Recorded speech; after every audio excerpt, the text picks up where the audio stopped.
Vamos falar sobre o rastreamento do câncer de cólon através de um artigo do New England Journal of Medicine que acabou de ser publicado.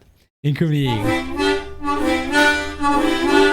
Boas-vindas para todo mundo, meu nome é Lucas Nobre, aqui no canal de Fala sobre Medicina, Sistema de Saúde e Impacto sobre todos os nossos pacientes. Acabou de sair um artigo original do The New England Journal of Medicine, que é aquela revista muito importante na área de saúde e medicina, falando sobre a colonoscopia como uma das alternativas no rastreamento do câncer de cólon e reto. Vamos dar uma olhadinha no vídeo aí do Quick Take, que faz um resumo sobre esse artigo, lembrando que os links vão ficar todos na descrição, e depois a gente vai dar uma olhadinha em alguns sites da US Task Force. Então, sem mais delongas, vamos lá.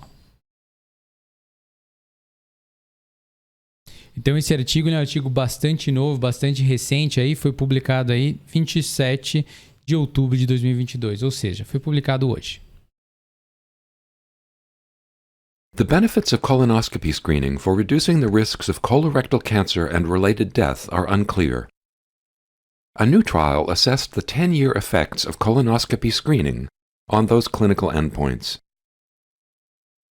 In this population-based pragmatic randomized trial, 84,585 men and women, 55 to 64 years of age, who lived in Poland, Norway, and Sweden, and who had not previously undergone screening, were randomly assigned in a 1-to-2 ratio either to receive an invitation to undergo one-time colonoscopy screening or to receive usual care, with no invitation to screening. Então, basicamente, a gente tinha dois grupos, então, um em que houve o convite dos pacientes, né, para fazer a colonoscopia, não eram obrigados a fazer, eles eram convidados. O N ali, o número de pessoas, 28 mil pessoas. E o outro grupo que era feito o acompanhamento tradicional clínico, mas sem o convite para fazer o screening, com 56 mil pessoas. Among those invited to colonoscopy screening, 42% participated. Primary endpoints to be assessed at median follow-ups of 10 and 15 years were the risks of colorectal cancer and related death. After 10 years of follow-up, the risk of colorectal cancer was 0.98% in the invited group and 1.20% in the usual care group.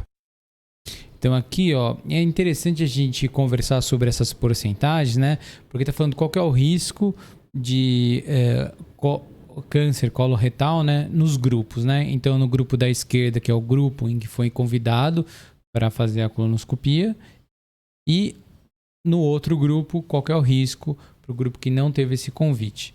Então, a gente vê que as porcentagens de risco, elas são ambas pequenas, né?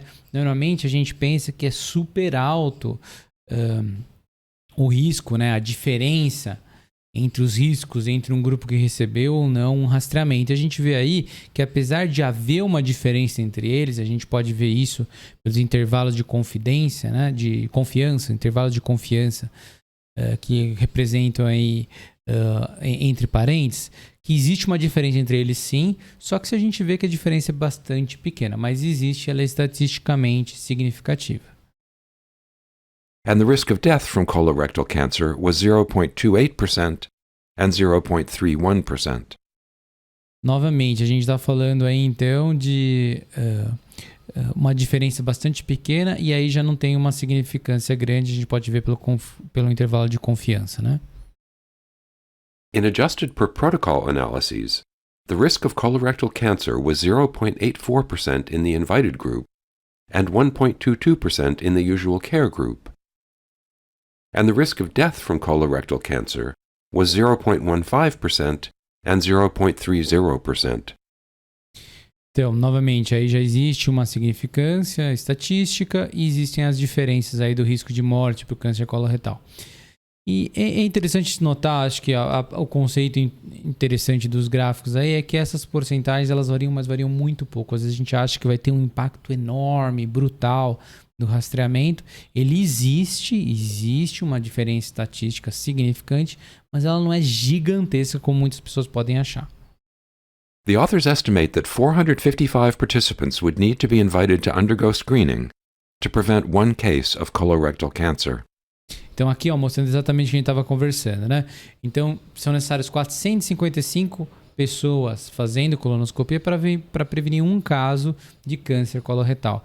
Mesmo parecendo muita gente tendo que fazer para prevenir um caso de câncer, como os casos de câncer eles podem colocar em risco a vida, né? Acaba valendo bastante a pena fazer esse screening, esse rastreamento. No caso, com a colonoscopia foi feito o estudo, mas a gente sabe que existem outras alternativas para esse rastreamento. Mas então mostrou sim que existe uma diferença estatística e que você precisaria de 455 participantes para prevenir um caso de câncer coloretal. A secondary endpoint of death from any cause occurred at similar rates in the two groups. The authors conclude that in men and women 55 to 64 years of age who had not previously undergone screening, the risk of colorectal cancer over 10 years was lower among participants who were invited to undergo screening colonoscopy than among those who were assigned to no screening. Então aí faz sentido, né, fazer o screening. Um dos jeitos é fazer com a colonoscopia, porque o risco de morrer, né, por colonoscopia e por ter câncer, eles são menores nas pessoas que fizeram o screening, que fizeram o rastreamento. Full trial results are available at nejm.org. Bom, esse é o vídeo então. Agora vamos dar uma olhadinha em quais são as orientações tanto do Instituto do Câncer do Brasil quanto da US Task Force americana. 1, 2, 3 e vamos lá. Então aqui a gente tem o site do US Task Force, que é uma organização americana que faz as orientações relacionadas à medicina e a serviços preventivos de saúde. Então, a gente tem aí no caso o screening, que é o rastreamento, que é fazer esses exames antes das pessoas terem os sintomas, no caso do câncer coloretal, né? E a gente tem as recomendações aqui. Então, a gente consegue ver aqui que as populações, né, as recomendações e a grade, qual é a nota que a US Task Force dá para essa recomendação. Vamos traduzir aqui para ficar mais fácil. A gente vai ver que esse grade A aqui, essa nota A aqui, ela vai traduzir errado, mas a gente sabe que é ABC. Vamos traduzir então? Pronto. A gente tem aí então, qual que é o resumo das recomendações então para câncer coloretais? Na população de adultos de 50 a 75 anos, a USPSTF, então a US Task Force, recomenda o rastreamento do câncer coloretal em todos os adultos de 50 a 75 anos. Consulte a seção Considerações para a Prática e a tabela 1 para obter detalhes sobre as estratégias de triagem. Então, não só é possível triar através da colonoscopia, que foi o que o vídeo do New England mostrou para a gente, né, nesse artigo publicado hoje. Mas essa recomendação é uma recomendação A. Então, todo mundo que tiver entre 50 e 75 anos, se você tiver essa idade, se você tiver algum parente que tem de 50 e 75 anos, existe a recomendação para fazer o screening, um rastreamento para câncer de cólon e reto.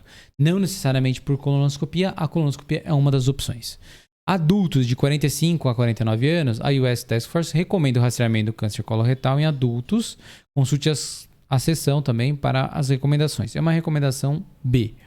E adultos 76 a 85 anos, a US Task Force recomenda os médicos ofereçam seletivamente, a depender de cada paciente, o rastreamento do câncer coloretal em adultos com idades entre 76 e 85 anos.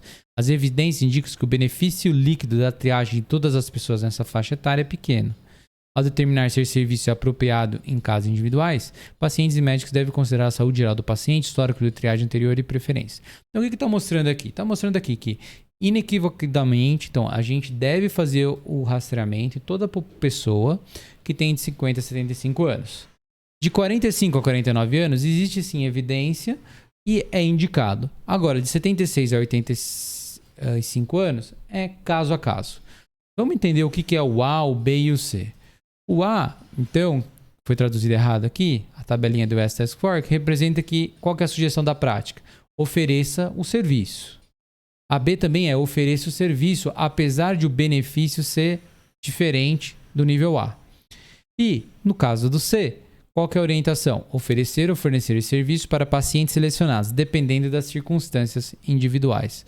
Por causa também, devido à certeza com relação ao benefício. Então, essas são as recomendações da US Task Force. Mas vamos dar uma olhadinha numa cartilha do INCA. Na cartilha do INCA, a gente vê alguns métodos que são possíveis. A gente falou aqui da colonoscopia, que foi alvo desse artigo, que mostrou então a importância de utilizar a colonoscopia na redução do câncer, na redução das mortes, né? Ela permite a visualização do colo e do reto, requer menor frequência de rastreamento. Mas existem outros testes, o sangue oculto nas fezes, os testes imunistoquímicos, a retossigmoidoscopia. Então, assim, não existe só a colonoscopia, existem outras formas reconhecidas pela US Task Force, reconhecida pelo INCA, do Instituto Nacional do Câncer aqui no Brasil, para fazer o rastreamento de câncer de cólon e reto. Qual que é a recomendação? Então, se a gente estiver falando do Ministério da Saúde, detecção precoce do câncer, o que a gente tem que fazer no final? Qual que é a lição de casa que a gente tem? Se você tem um parente que tem, então, a idade que a gente viu, que é de 50 a 75 anos, essa pessoa precisa fazer um método de fazer o rastreamento, a pesquisa, não necessariamente pela colonoscopia, mas tem aqueles outros métodos, para fazer sim, verificar se essa pessoa não tem câncer de cólon e reto, fazer o rastreamento, a pesquisa. Todo mundo no Brasil de 50 a 65 anos tem essa indicação. Se você tem um parente, pai, mãe, avô, avó que estão nessa faixa e não fizeram, sugira ir ao médico e fazer. De 45 a 49 já existe sim uma evidência de se fazer, e acima, se seu avô ou sua avó tiver mais do que 75 anos, ou seu pai, sua mãe, aí já não tem necessidade, é caso a caso. Mas então, de 45 a 75 anos, vale a pena ir no médico, consultar o médico, verificar qual é a possibilidade de começar a fazer um dos exames possíveis previstos aqui no Ministério da Saúde, aqui no Brasil, para fazer o rastreamento de câncer de cólon e reto. Espero que você tenha gostado desse vídeo. Se você gostou, considere se inscrever no canal. Um grande abraço e até o próximo vídeo.